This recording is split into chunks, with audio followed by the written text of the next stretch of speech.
Oke, di video kali ini saya ingin memberikan preview dan juga review untuk Liga 2 karena sudah lama saya nggak membahas klasemen ya di Liga 2. Jadi di sini ada 4 grup, kita langsung mulai dulu dari grup 1.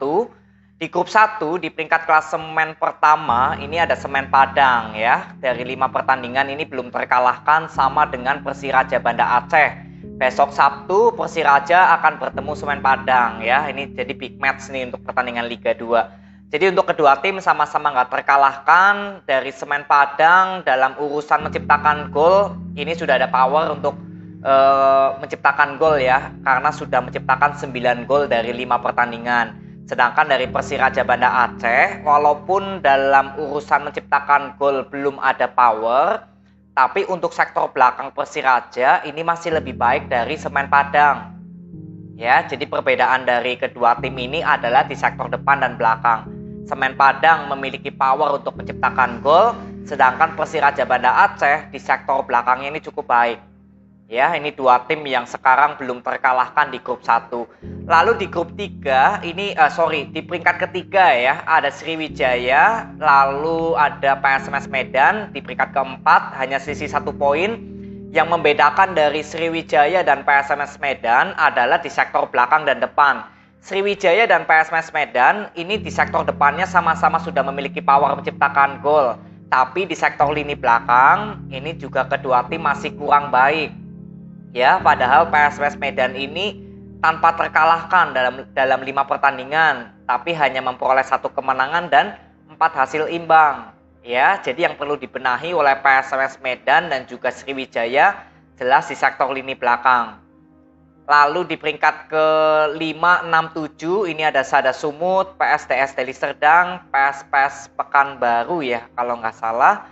Nah ini memang kondisinya belum terlalu aman ya, karena poinnya dalam hal menciptakan gol dulu ini masih kurang baik untuk Sada Sumut dan PSPS Pekanbaru. Tapi kalau untuk PSDS Deli Serdang ini sektor depannya sudah memiliki power menciptakan gol, tapi di sektor lini belakangnya ini kemasukannya hampir 2 kali lipat kalau di rata-rata per laga. Ya, jadi ini tantangan tersendiri untuk Sada Sumut dan PSPS Pekanbaru. Kalau PSDS Deli Serdang ini masih ada peluang yang lebih besar lagi, tapi ya tinggal di sektor belakangnya nih diperbaiki ya. Kalau sektor depannya PSDS Deli Serdang ini sudah cukup baik. Ya, jadi ini dari grup 1, besok big match ini Semen Padang ketemu Persiraja Banda Aceh.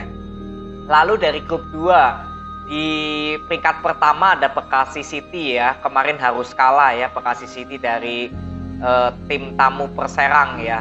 Sebenarnya cukup sayang ya harus kalah di kandang, lalu rekor win streaknya harus pecah. Jadi Bekasi City dari sektor lini depan ini belum memiliki power menciptakan gol, tapi di sektor belakangnya juga cukup baik. Ya, jadi untuk Bekasi City ini juga cukup kuat. Lalu di peringkat kedua ada PSIM Yogyakarta. Ini untuk hal menciptakan gol ya memang sudah mulai ada power nih untuk menciptakan gol ya, tapi di sektor lini belakangnya ini kemasukan 5. Jadi kalau di rata-rata PSIM Yogyakarta pasti kemasukan 1 per laga.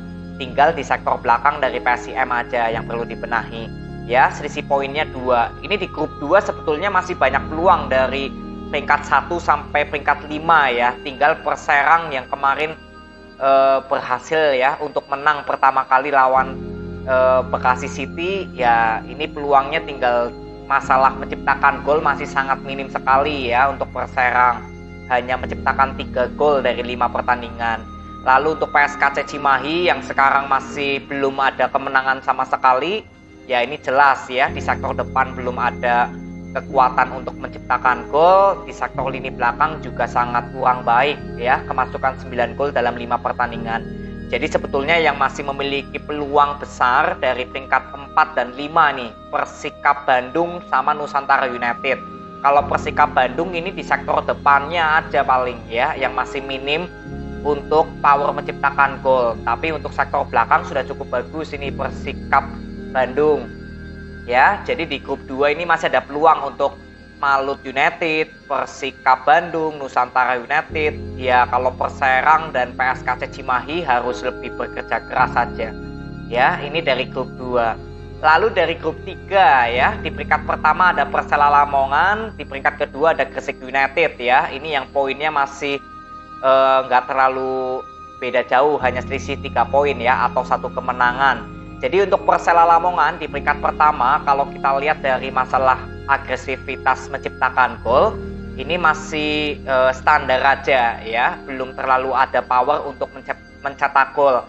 Tapi di sektor belakangnya ini sangat luar biasa ya, dari 5 pertandingan hanya kemasukan 1. Jadi untuk Persela Lamongan ya menurut saya tinggal masalah power untuk menciptakan gol aja yang belum didapatkan. Paling ini ya, kalau lini belakang sudah cukup sempurna sekali lah. 5 pertandingan hanya kemasukan 1 ini ya. Satu-satunya tim di Liga 2 ya yang baru kemasukan 1 ini hanya Persela Lamongan.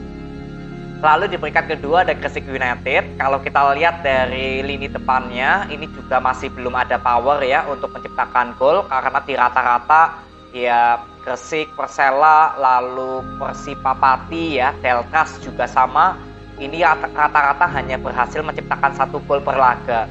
Tapi kalau di lini belakang, Gresik United ini juga cukup baik, persentasenya masih cukup rendah lah kemasukannya. Ya, lalu Persipapati ini jumlah kemasukannya aja cukup tinggi ya. Jadi di sektor lini belakang nih dari Persipapati semoga bisa dibenahi, karena poinnya ini di grup 3 sangat dempet-dempet sekali ya. Jadi untuk PSS Cilacap yang berada di peringkat ke-7, Perseka Tegal, Persijap Jepara, Delta Sidoarjo ya yang berada di peringkat ke-4 sampai ke-7, ini sama-sama memiliki harapan semua untuk bisa lolos ke 3 besar ya, atau nanti playoff. Ya, jadi dari grup 3 ini sangat ketat kalau menurut saya persaingannya. Mungkin hanya Persela Lamongan lah yang kalau boleh saya bilang posisinya sudah paling aman di peringkat 1. Sisanya di peringkat 2 sampai 7 ini persaingannya cukup ketat sekali. Ya, jadi untuk grup 3 ini paling tinggal Delta Sidoarjo di sektor belakang, lalu Persijap Jepara di sektor depan, ya sektor belakang juga sama. Perseka Tegal ini di lini depannya nih hanya berhasil menciptakan 3 gol dalam 6 match. Ya, sedangkan di lini belakang juga kemasukannya cukup tinggi 8 gol. Jadi di Perseka Tegal ini sektor depan dan belakang harus ada evaluasi. Kalau PSS Cilacap jelas ini untuk sektor lini depan, karena sektor belakangnya sudah cukup bagus PSS Cilacap, hanya kemasukan 3. Tinggal di sektor depan ini dalam 5 pertandingan hanya menciptakan 2 gol. Ya, ini yang harus dibenahi dari tim dari Liga 2 grup 3. Lalu next ya dari grup 4. Di sini peringkat pertama ada PSBS Biak, lalu di peringkat kedua ada Persipal BU, di peringkat 3 ada Persewar, dan di peringkat keempat ada Sulut United ya, Persipura, peringkat 5 Kalteng Putra, dan peringkat 7 Persiba Balikpapan.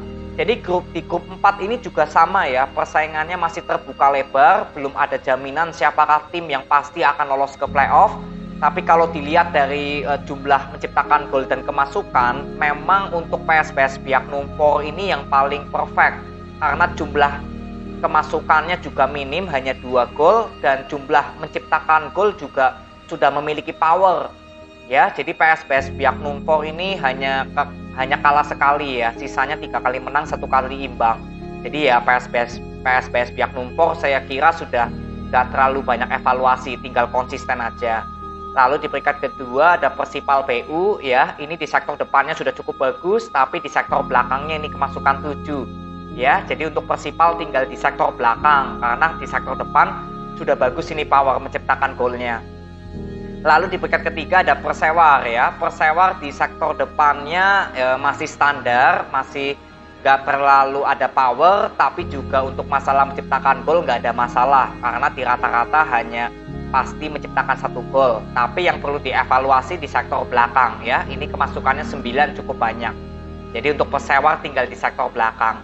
Lalu di peringkat keempat Sulut United, ini juga sama di sektor depannya dan sektor belakang ya, saya bilang yang menjadi fokus utama untuk Sulut United di sektor depan ya, karena di rata-rata ini hanya berhasil menciptakan 1 gol per laga.